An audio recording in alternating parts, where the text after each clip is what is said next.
As I look at this banner, North Korea Human Rights Reauthorization Act of 2023, as you can see the begging homeless child sitting there.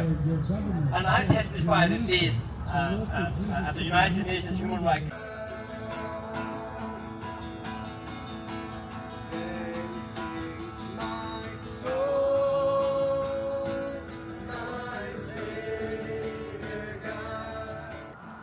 Dear President Biden, my name is Faith Suh, and I am here alongside the KCC in front of the White House to speak on behalf of the Voiceless, the persecuted North Korean refugees. Driven by desperation, my brothers and sisters seek refuge in neighboring countries, primarily China, only to face further adversity and suffering. They live in constant fear of discovery, exploitation, and repatriation. America prides itself as land of the free, where liberty is the cornerstone of American identity and the pursuit of happiness is a fundamental right. We stand here today united in the stories of those who fought, bled, and died to win and protect our freedom. However, while we celebrate ours, those in North Korea are denied even the most basic human rights, living in a state of constant fear, where neighbors next door die of starvation, where one wrong word could lead to imprisonment, torture, or execution. Even those who fled to China lack basic rights and legal protection, classified as illegal immigrants. Thus, they constantly fear the possibility of being found out as they work in exploitation, deprived of healthcare and education as well. I stand here with North Korean defector Tim Choi, who has endured repeated imprisonments and repatriations before securing freedom through international media intervention.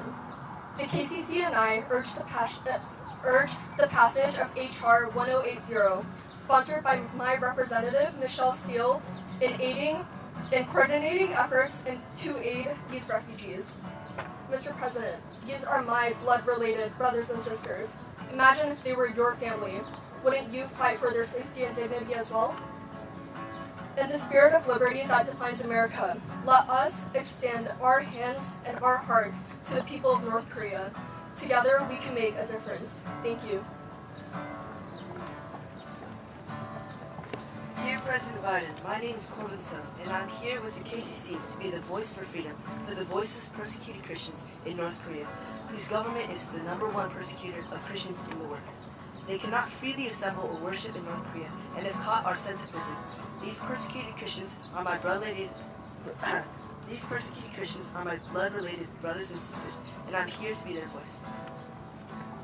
My name is Claire Jung, and I am here today with the KCC to be the voice for freedom for the voiceless 250,000 political prisoners in North Korea, 1/3 of whom are children, and who are being punished for 3 generations for the crimes of their grandparents. These prisoners, especially the children living in political prison camps, are my blood-related brothers and sisters, and I am here to be their voice. Dear President Biden, my name is Seunghyo, and I am here today with the KCC to be the voice for freedom for the 2,000 North Korean refugees currently being held in detention in China who can be repatriated back to North Korea once North Korea lifts its COVID-19 imposed border closure. If repatriated, they will face torture, imprisonment, starvation, and other refugees facing repatriation are my blood-related brothers and sisters, and I am here to be their voice. Greetings, President Biden. My name is Evelyn, and I am here today with the KCC to be the voice of freedom for the voiceless North Korean orphans and stateless orphans living in China. They have no mother, no father, no citizenship. Former President Obama signed the North Korean Orphans Act into law in 2013.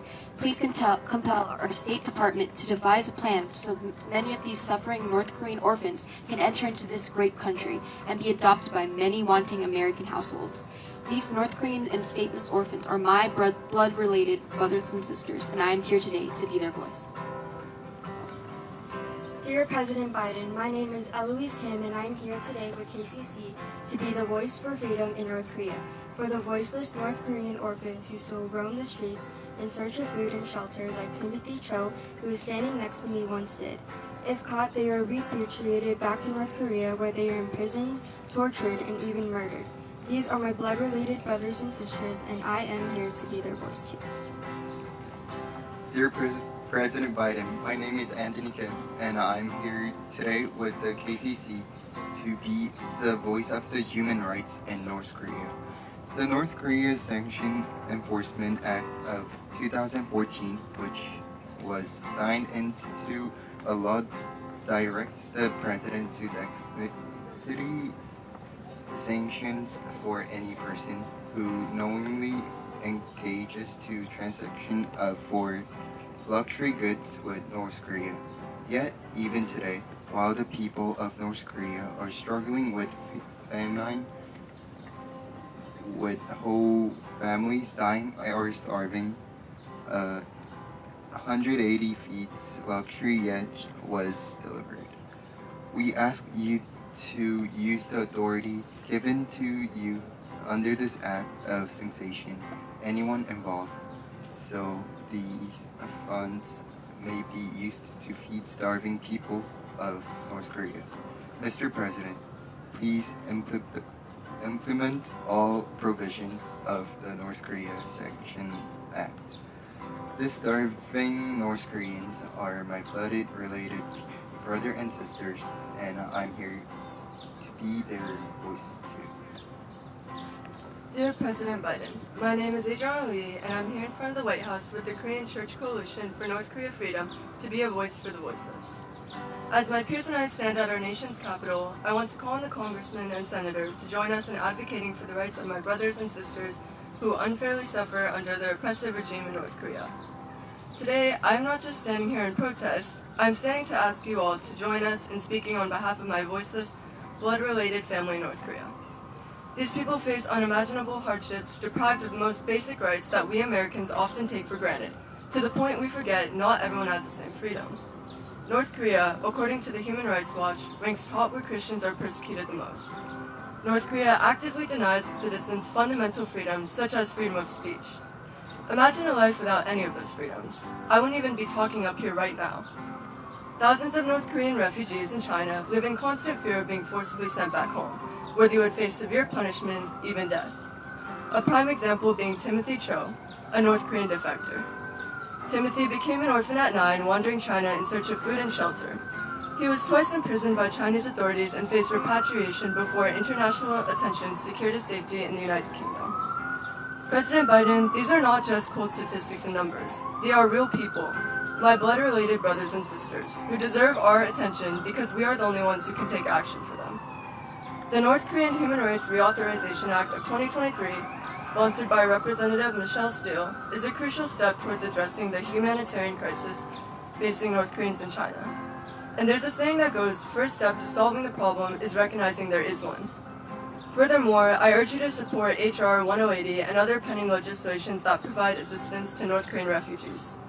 In conclusion, I stand with the Korean Church Coalition in speaking on behalf of our voiceless family in North Korea, until freedom is finally won for all.